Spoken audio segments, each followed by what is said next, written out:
Bonjour. Aujourd'hui, nous allons revenir sur cette affaire qui concernait l'homme, vous savez, qui avait tué un jeune garçon de 14 ans après le match de foot France-Maroc. On en avait parlé dans cette vidéo. D'ailleurs, j'avais montré la vidéo, voilà, de ce qui s'était passé. Il y a eu pas mal de nouvelles, un petit démon m'a rapporté ça, donc on va voir tout ce qu'il s'est passé parce que cet homme a été retrouvé et apparemment ça a été un gros bordel. Alors l'article en question, il faut remonter comme ça parce que c'est vraiment dans l'ordre chronologique des choses. C'est un petit peu long, donc on y va tout de suite. Alors le 14 décembre 2022, la fête gâchée à Montpellier, alors que plusieurs personnes étaient descendues dans la rue mercredi soir après la demi-finale de la Coupe du Monde entre la France et le Maroc remportée par les Bleus 2-0, une voiture a percuté un adolescent de 14 ans dans le quartier de la Paillade. Hospitalisé en réanimation avec un pronostic vital engagé, il a succombé à ses blessures, indique le préfet de l'Hérault, Hugues Moutou. Après avoir pris la fuite, le véhicule a été rapidement retrouvé dans le quartier voisin de La Mosson. Le conducteur, lui, était toujours activement recherché en fin de soirée. L'enquête progresse rapidement sous la direction du parquet, ajoute le préfet dans un communiqué. Le 15 décembre, Montpellier, la communauté maghrébine de la Paillade mène une expédition punitive contre la communauté gitane après la mort de l'ado de 14 ans, parce que le conducteur de la voiture fait partie de la communauté gitane. Le chauffeur qui a percuté et tué l'adolescent âgé de 14 ans mercredi soir à la Mosson est-il hospitalisé? Un homme roué de coups à la Mosson est sous protection de la police. De rapides recherches ont permis de retrouver un habitant de cette résidence pour lui réserver un mauvais sort sur fond de vengeance expéditive. On rappelle, je vais vous remettre ceci, on rappelle que cet homme avait un drapeau français accroché à sa voiture et ces personnes-là sont venues droit sur lui pour lui arracher le drapeau, et plus si affinité, il a paniqué, il est parti, il en a écrasé un. Voilà. Il semble que des témoins du drame l'ont reconnu et connaissaient son adresse. Il n'a pas pu leur échapper et a été sévèrement battu avant de se libérer, de se cacher jusqu'à ce qu'il soit pris en charge. Les agresseurs ont quitté les lieux. Assez sérieusement blessé, cet homme a été amené dans la nuit dans un établissement médical où il est placé sous la protection de policiers de la brigade anticriminalité. BAC de la police nationale, le lieu est gardé secret. Zone d'ombre. Toutefois, les enquêteurs s'attachent à déterminer s'il s'agit du chauffard, ce qui n'est pas encore établi formellement, selon une source proche de l'enquête. Il ressort qu'il y avait 2 occupants à bord de la voiture folle. La voiture folle, évidemment, c'est pas du tout quelqu'un qui se fait agresser, c'est une voiture folle, et que le propriétaire est identifié. Les agresseurs ont-ils fait erreur de personne ? L'auteur des faits est-il toujours en fuite? L'audition de ce blessé sous le régime de la garde à vue se poursuit pour éclaircir cette zone d'ombre. Les investigations sont menées pour coup mortel aggravé avec arme par destination, en l'occurrence la voiture. Une qualification criminelle passible de la cour d'assises. Par contre, des gens qui vont aller agresser des gens parce qu'ils ont un drapeau français, ça passe. Excusez-moi. Le 16 décembre, donc, comme Métropolitain l'a révélé ce vendredi, la communauté gitane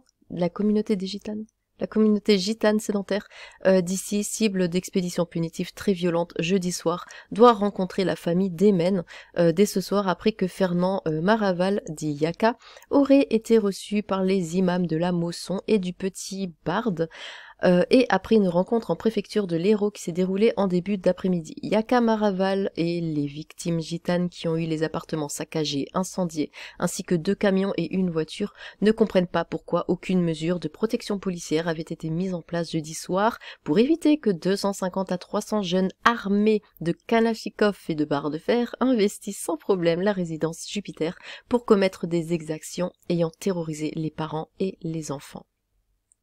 Des proportions que vous condamnez à 100%. Il ne faut pas que ça parte à la guérilla urbaine et au règlement de compte communautaire, sinon ça va être catastrophique.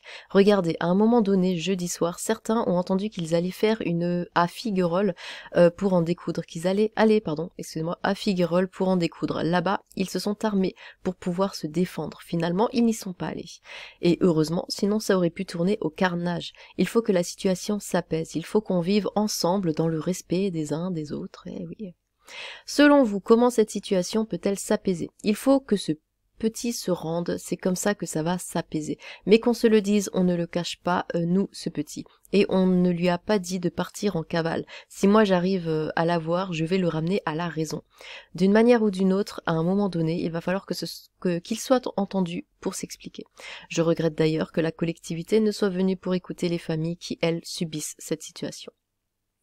Qu'est-ce que vous allez faire en attendant qu'ils se rendent? J'ai rendez-vous à 14 h en préfecture. Il faut sécuriser les lieux pour ce vendredi soir, sinon ça va repartir en affrontement. Et après, j'ai rendez-vous avec les imams à 16 h pour ensuite rencontrer le père d'Emen et ses frères. C'est terrible de perdre un fils. Des violences opposant la communauté maghrébine à celle des gens du voyage ont éclaté dans le quartier de la Mosson après la mort d'Emen, 14 ans, écrasé par un chauffard. Par un mec qui essayait de sauver sa peau. L'origine ethnique de la victime et celle supposée du suspect ont déclenché de vives tensions. Selon nos informations, l'appartement du passager du véhicule impliqué dans l'accident mortel a été forcé et saccagé durant la nuit. Cet homme, passé à tabac après les faits, est hospitalisé depuis. Une vidéo diffusée jeudi 15 décembre sur les réseaux sociaux montre un groupe d'une vingtaine d'individus courir très vraisemblablement dans le quartier de la Mosson en criant Allah Akbar ou encore on va vous niquer vos mères les gitans. Une première expédition punitive aurait eu lieu jeudi matin. Un homme appartenant à la communauté gitane aurait été retrouvé égorgé mais en vie, Seigneur, nous indique une source policière. Cet individu aurait ensuite été transporté au CHU de Montpellier, escorté par la BRI, Brigade de recherche et d'intervention. Poursuit cette source. La préfecture de l'Hérault dément catégoriquement cette information auprès du Figaro et évoque une personne de la communauté gitane prise à partie. Selon les infos du service police-justice de CNews, un homme présent dans la voiture qui a roulé sur l'adolescent de 14 ans dans la nuit qui a succédé au match France-Maintien a été roué de coups et hospitalisé. Bon. Les familles gitanes chassées par 300 individus armés qui ont incendié 2 logements et des véhicules fuient Montpellier selon Yaka Maraval, porte-parole de la communauté gitane.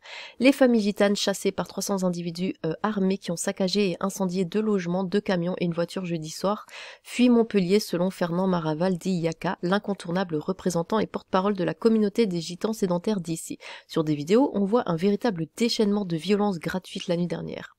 Ce vendredi matin, Yaka Maraval témoigne à Métropolitain. Après les expéditions punitives ciblant des biens de famille gitane à la Mosson-la Paillade, 24 heures après le décès de l'adolescent franco-marocain, les gitans sont terrorisés, surtout les enfants. Avec cette grosse inquiétude sur le sort d'un adolescent, sur une vidéo, on voit les vandales l'enlever et le placer de force dans le coffre d'une voiture. Où est-il? Ses parents croyaient qu'il était dans sa chambre, s'interroge Yaka Maraval. Il annonce qu'il se rendra avec d'autres membres de la communauté à 14 h ce vendredi en préfecture de l'Hérault pour obtenir un rendez-vous urgent. Nous avons peur pour la nuit prochaine. Jets de projectiles et tirs de mortier. En dehors de ces expéditions punitives, la nuit a été agitée à la Mosson et au Petit Bar, où des émeutes ont eu lieu. Véhicules et poubelles incendiées, barricades dressées avenue de l'Europe, jets de projectiles et tirs de mortier d'artifice en direction des forces de l'ordre. Les CRS ont répliqué par des gaz lacrymogènes pour amener le calme. Il n'y a eu ni blessés, ni interpellation. Pourquoi pas d'interpellation? On ne veut pas la guerre, non. Yaka Maraval raconte qu'une horde de jeunes armés de Kalachnikov, j'ai toujours du mal à le dire, a investi la résidence Jupiter pour défoncer la porte d'un appartement, saccager les meubles et mettre le feu avant de brûler une voiture puis de s'enfuir. Les gitans de Figuerolles, notamment à la cité Gély, informés qu'une partie de cette bande allait venir, ont chargé leurs fusils, prêts à en découdre. Finalement, c'est vraiment le Far West, hein. Finalement, quand les agresseurs l'ont su, ils ont rebroussé chemin. La situation est intenable, on ne veut pas la guerre. Yaka Maraval révèle que les familles gitanes de la Mosson-la Paillade ont fait leurs valises et sont allées se mettre en sécurité loin de Montpellier. Pour apaiser les tensions et pour éviter une escalade dans la violence, ils se tournent vers les élus d'ici pour qu'ils interviennent et souhaitent une rencontre rapide avec la famille du jeune Emen, les imams et la préfecture. Le geste terrible de ce jeune ne doit pas entraîner de vengeance sur l'ensemble de la communauté gitane. On compatit avec la douleur de la famille de l'adolescent. Peu après 21 h, une cohorte de jeunes s'est dirigée en direction des bâtiments occupés principalement par les membres de la communauté gitane dont fait partie le chauffard, impliqué dans les événements de la veille, proférant des menaces de représailles comme le montrent plusieurs vidéos diffusées sur les réseaux sociaux. De nombreux départs de feu ont été constatés, un local associatif a été notamment incendié, des coups de feu ont été tirés, les CRS sont intervenus, mais l'atmosphère demeure lourde et particulièrement tendue dans ce quartier ouest de Montpellier. Ouf. Alors, le 16, le 17, instant d'écoute et de dialogue ce samedi 17 décembre dans l'après-midi entre des musulmans de la Payade et des membres de la communauté gitane, parmi lesquels 2 pasteurs à la mosquée Averroès de la Payade. Assis au plus profond de son fauteuil, le papa d'Aymen reste muet. Trop de douleur pour l'émouvoir. Autour de lui, dans une salle de la mosquée à Averroès de la Payade, sont réunis ce samedi après-midi des membres de la communauté musulmane, franco-marocains pour la plupart. Dans le cercle aussi des représentants de la communauté gitane, dont 2 pasteurs évangélistes, un Fernand Maraval dit Yaka, figure reconnue. Le 22 décembre, 8 jours après ce triste événement, aucun suspect n'a été interpellé. L'auteur des faits n'a pas encore été identifié de manière certaine, mais il y a de fortes suspicions qui pèsent sur un individu qui est activement recherché, a expliqué une source officielle ce mardi 20 décembre. Selon elle, il n'est pas à exclure que cet individu ait pris la fuite à l'étranger. Les investigations se poursuivent en tout cas sous la double saisine de la sûreté départementale et de la police judiciaire. Et enfin, le 27 décembre. Selon les informations de France 3 Occitanie, le conducteur qui avait renversé et tué le jeune Aymen à Montpellier le soir de la demi-finale de la Coupe du Monde de football entre le Maroc et la France a été interpellé finalement près de Perpignan ce mardi 27 décembre. Le jeune conducteur qui avait fauché mortellement un adolescent de 14 ans à Montpellier mercredi 14 décembre le soir du... Pourquoi il répète? Le soir du match de la Coupe du Monde de football entre la France et le Maroc a été interpellé ce mardi 27 décembre au tout début de journée. La mort d'Aymen avait provoqué une vive émotion. Les conditions de l'interpellation du jeune homme restent à déterminer avec précision, mais selon des sources proches de l'enquête, le conducteur aurait été interpellé près de Perpignan vers 6 heures ce mardi matin. Toujours selon nos informations, l'individu est âgé de 20 ans, il était revenu d'Espagne dans la nuit. Morale de l'histoire, laissez-vous tabasser, laissez-vous tuer, sinon on va s'en prendre à votre maison, à votre famille, et on va vous pourrir, vous détruire la vie et vous faire vivre un véritable cauchemar. Voilà.